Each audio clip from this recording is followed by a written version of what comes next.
Hello friends, welcome back. আপনার পরিবারে কোনো ব্যক্তির বয়স যদি 60 বছর হয়ে থাকে তাহলে কিন্তু এখন অনলাইনের মাধ্যমে ওল্ড এজ পেনশনের জন্য আবেদন করতে পারে। তো এই আবেদন প্রক্রিয়া সরাসরি আমি আপনাদের সম্মুখে দেখাবো, শুরু থেকে শেষ পর্যন্ত কিভাবে আবেদন করবেন, আবেদন করার সময় কোন কোন কাগজপত্র লাগবে এবং আবেদন করার পরে কাগজ কোথায় জমা করবেন, সমস্ত কিছু এই ভিডিওর মাধ্যমে আমি বলে দেব। তার আগে ডেসক্রিপশন বক্সে দেওয়া টেলিগ্রাম চ্যানেলের লিঙ্ক এবং হোয়াটসঅ্যাপ গ্রুপের যে লিঙ্ক রয়েছে সেখানে অবশ্যই আপনারা জয়েন করবেন সবার আগে আপডেট পাওয়ার জন্য।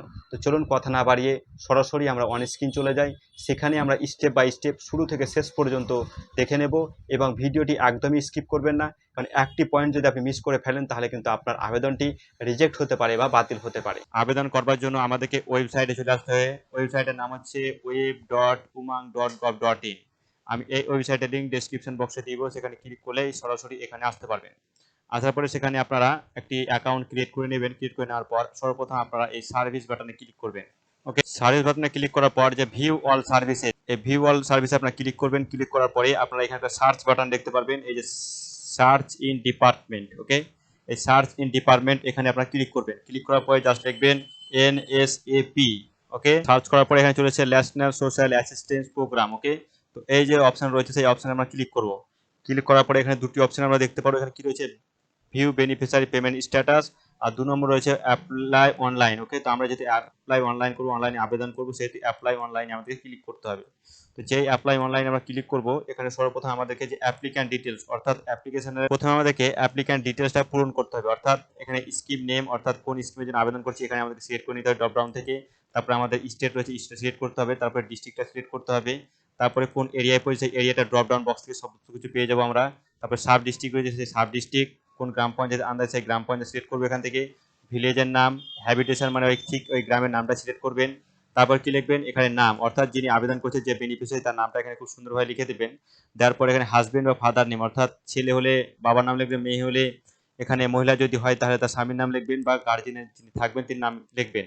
ওকে, এখানে জেন্ডারটা খুব সুন্দরভাবে চুজ করে নেব। তারপর ডেট অফ বার্থটা এই যে ডান দিকে যে ক্যালেন্ডার রয়েছে সেই ক্যালেন্ডার থেকে ডেট অফ বার্থটা এখানে খুব সুন্দরভাবে আমরা চুজ করে নেব। যে আমরা এখানে ডেট অফ বার্থ খুব সুন্দরভাবে চুজ করে নেব, অটোমেটিক আমাদের এখানে বয়সটা চলে আসবে। আসার পরে এখানে কাস্ট অর্থাৎ সাব কাস্ট কি রয়েছে সেটা কিন্তু চুজ করতে হবে।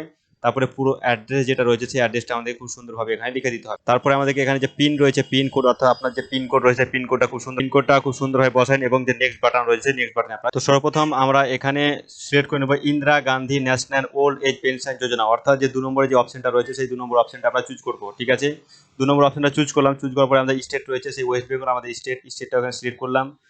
করার পরে একটু লোডিং নেবে, পেজটা স্লো একটু রয়েছে। তারপর আমাদের যে ডিস্ট্রিক্ট রয়েছে ডিস্ট্রিক্টটা সিলেক্ট করলাম। সিলেক্ট করার পরে এখানে যে তার এরিয়া রয়েছে এরিয়া রুরাল হবে। ওকে, সাব ডিস্ট্রিক্ট অর্থাৎ আপনাদের যে ব্লক নেম সেটা কিন্তু এখানে সিলেক্ট করবেন, যে ব্লকের আন্ডারে পড়বে সেই ব্লকটা এখানে চুজ করবেন। তারপরে কোন পঞ্চায়েতের আন্ডারে পড়বে সেই পঞ্চায়েতটাও সিলেক্ট করলাম। ড্রপ ডাউন বক্স থেকে গ্রামের নামটা কিন্তু চুজ করবো। চুজ করার পরে ঠিক হ্যাবিটেশনে ঠিক একই চলে আসবে, যে গ্রাম চুজ করবে সেই গ্রামটা চলে আসবে।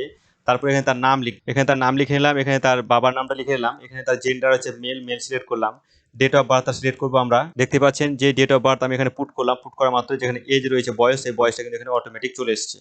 ওকে, তারপর আমাদের কাস্ট অর্থাৎ জেনারেল বা ওবিসি এসসি এসটি যা রয়েছে সেটা সিলেক্ট করতে হবে।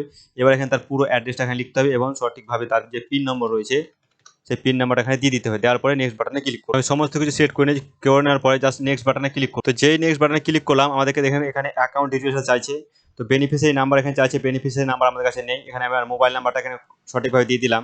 তারপরে পেমেন্ট মেথড অর্থাৎ কিভাবে আমি পেমেন্ট নেব, আমি এখানে ড্রপ ডাউন বক্সে ব্যাংক অ্যাকাউন্ট সিলেক্ট করলাম। ওকে, ব্যাংক অ্যাকাউন্ট সিলেক্ট করার পরে কি হচ্ছে, do you know your IFSC or branch, অর্থাৎ আপনি কি আপনার ব্যাংক অ্যাকাউন্ট নাম অথবা আইএফএসসি কোড জানেন, যদি জানেন তো ইয়েস করবেন। অবশ্যই আমি জানি বলে ইয়েস করলাম। ইয়েস করার পরে কিন্তু আপনাকে এখানে আপনার আইএফএসসি কোডটা দিয়ে দিতে হবে। ওকে, তো আমি আমার আইএফএসসি কোডটা দিয়ে দিচ্ছি। আমি আইএফএসসি কোড দিয়ে দিলাম। এখানে যে আইএফএসসি কোড দেওয়ার পরে পরে কিন্তু এখানে আমার কোন ব্যাংকের অ্যাকাউন্ট সেটা চলে এসেছে। এখানে আমাকে তো সিলেক্ট যে অপশন আছে সিলেক্ট অপশন আমি ক্লিক করতে হবে। তো ব্যাংকের ডিটেলসটা এখানে পুট করে দিয়েছি। এখানে দেখতে পাচ্ছেন পুরো অ্যাকাউন্ট ডিটেলস আমরা দিয়েছি এবং ব্যাংকের অ্যাকাউন্ট নাম্বারও বসিয়ে দিয়েছি এখানে। এবং আমরা এবার নেক্সট বাটনে ক্লিক করব। সর্বপ্রথম আধার ভেরিফিকেশন করার জন্য আপনাদেরকে এখানে তার আধার ভেরিফিকেশন দেখতে পাচ্ছেন। নেম অ্যাজ পার আধার কার্ড অনুযায়ী তার নামটা এখানে লিখে দেবেন। তারপরে আধার যে নাম্বার রয়েছে সেই আধার নাম্বারটা এখানে খুব সুন্দরভাবে বসিয়ে দেবেন। তারপরে এখানে যে আপলোড ফটো অর্থাৎ আধার কার্ডের ফটোটা এখানে খুব সুন্দরভাবে 50 কেবির মধ্যে এখানে আপলোড করে দেবেন। আমি আপলোড করে দিয়ে টিক মার্ক চলে এসেছে। এবার আপনাদের কি করতে হবে, সাবমিট বাটনে ক্লিক করতে হবে। দেখতে পাচ্ছেন আমার মোবাইলে ওটিপি চলে এসেছে। আমি ওটিপি এখানে বসিয়ে দিলাম। বসিয়ে দেওয়ার পরে যে সাবমিট ভেরিফাই ওটিপিতে ক্লিক করব। ঠিক তখনই কিন্তু আপনার ভেরিফাই হয়ে যাবে এবং আপনার অ্যাপ্লিকেশনটা সাকসেসফুল হয়ে ওটিপি আসার পরে ওটিপিটা বসিয়ে দেবেন, দেওয়ার পরে তো যেই ভেরিফাই ওটিপিতে ক্লিক করবেন, ক্লিক করার পরে একটা ক্লোজ অপশন দেবে, অপশন দেওয়ার পরে কিন্তু আপনার একটা রেফারেন্স নাম্বার যেটা রয়েছে সেই রেফারেন্স নাম্বারটা কিন্তু এখানে চলে দেখুন। এই নামে আমি অলরেডি অ্যাপ্লাই করেছিলাম, সেই জন্য কিন্তু এখানে বলছে already registered in scheme code. Okay, এখানে রেফারেন্স যে নাম্বার সেই রেফারেন্স নাম্বারটাও দিয়ে দিয়েছি। আপনারা যখন আবেদন করবেন আপনাদের কিন্তু একটা রেফারেন্স নাম্বার জেনারেট হবে, সেই নাম্বার দিয়ে খুব সহজে কিন্তু আপনারা আবেদন করতে পারবেন।